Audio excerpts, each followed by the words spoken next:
ये कहा, असलम खुर्शीद साहब ने ये कहा कि हम आपका एक स्वागत समारोह रखना चाहते हैं। तो मैंने असलम खुर्शीद साहब से कहा कि क्योंकि 27 तारीख को किसानों ने भारत बंद का आह्वान किया है, तो मैं ये चाहता हूं कि स्वागत समारोह तो नाम का रहे, लेकिन अब इस पूरे स्वागत समारोह को किसानों के सम्मान में समर्पित कर दें, उनके बंद के नाम समर्पित कर दें, तो शायद ज्यादा अच्छी बात होगी। और इसीलिए आज इन साथियों ने ट्रैक्टर का इंतजाम किया और ट्रैक्टर से चल करके हम लोग आए। हम लोगों की कोशिश थी कि हम किसानों के सम्मान में ये दिखा सकें कि कांग्रेस पार्टी किसानों के साथ खड़ी है। पिछले 10 महीने से दिल्ली और उसके आसपास की सरहदों पर इस देश का किसान, इस देश का अन्नदाता बैठा हुआ है।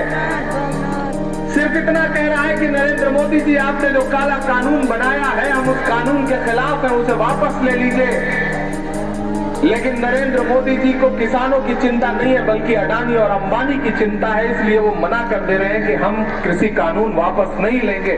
कल मीडिया के एक साथी मुझसे मुरादाबाद में कह रहे थे कि किसान आंदोलन पर आप क्या कहेंगे। मैंने कहा 400 से ज्यादा किसानों की शहादत हो चुकी है, किसान शहीद हो चुके हैं धरना देते हुए। नरेंद्र मोदी जी ये बता दें कि कितनी और कुर्बानियों के बाद वो तैयार होंगे कृषि कानून वापस लेने के लिए। तुझको कितनों का लहू चाहिए अर्ज़े वतन, कितनी आहों से कलेजा तेरा ठंडा होगा। नरेंद्र मोदी जी बता दें कितने किसानों की मौत के बाद उनका कलेजा ठंडा होगा, तो शायद किसान वो कुर्बानी देने के लिए भी तैयार हो जाएगा।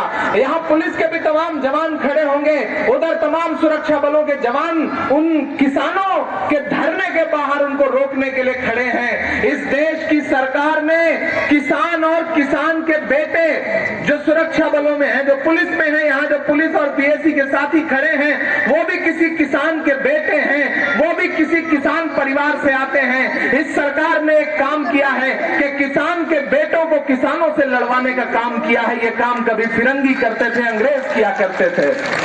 हम इनके इस कानून के खिलाफ खड़े हैं। कांग्रेस पार्टी इनके इस कानून के खिलाफ खड़ी है। आपको याद होगा किसान आंदोलन की शुरुआत सबसे पहले पंजाब से ट्रैक्टर चला करके राहुल गांधी जी ने करी थी। राहुल गांधी जी ने सिर्फ ट्रैक्टर नहीं चलाया था, ट्रैक्टर चला करके नरेंद्र मोदी जी के गुरूर को जोत दिया था। उसके बाद पूरे हिंदुस्तान में किसान आंदोलन खड़ा हो गया। और बीच में जब कांग्रेस पार्टी को यह लगा कि इस आंदोलन को और धार देनी चाहिए, तो एक दिन राहुल गांधी जी ट्रैक्टर से संसद भवन पहुंच गए। ये हिम्मत दिखाई है राहुल गांधी जी ने, ये हिम्मत दिखाई है कांग्रेस पार्टी ने। मैं तो किसान परिवार में पैदा हुआ हूं, मैं किसी बहुत बड़े विरासत वाले खानदान में पैदा नहीं हुआ हूं। शायद मुझसे बड़े बड़े सियासी लोग इसलिए भी चिढ़ते हैं, इसलिए भी जलते हैं, इसलिए भी मेरे कदम को रोकने की कोशिश करते हैं, क्योंकि वो जानते हैं कि ये अपनी हिम्मत से, अपने जज्बे से आगे बढ़ रहा है। कितने सांचों में ढल के आए हैं, कितने सांचों में ढल के आए हैं। हम तो ख्वाबों में पल के आए हैं। तुम सिफारिश से जहां पहुंचे हो, हम वहां खुद ही चल के आए हैं। पैदा हुआ मैं काम से परिवार में पैदा हुआ, प्रतापगढ़ के एक छोटे से गांव में, जैसे ढकिया एक गांव है, जैसे डिलारी एक गांव है, इसी तरह के एक छोटे से गांव में पैदा हुआ। लेकिन खुदा को शायद मुझसे कुछ काम लेना था। खुदा ने मेरी आवाज को ताकत दी, और उस आवाज को इतनी ताकत दी कि पूरी दुनिया में आपकी आवाज बनकर के बोलने का काम किया मैंने।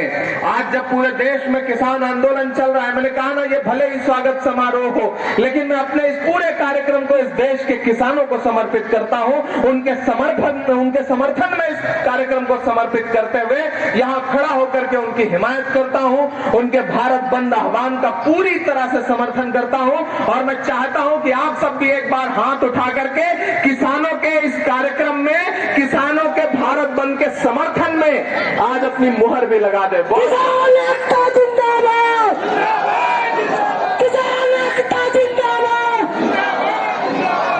झूठे वतन परस्तों से और सत्ता के मक्कारों से, सत्ता के मक्कारों से, झूठे वतन परस्तों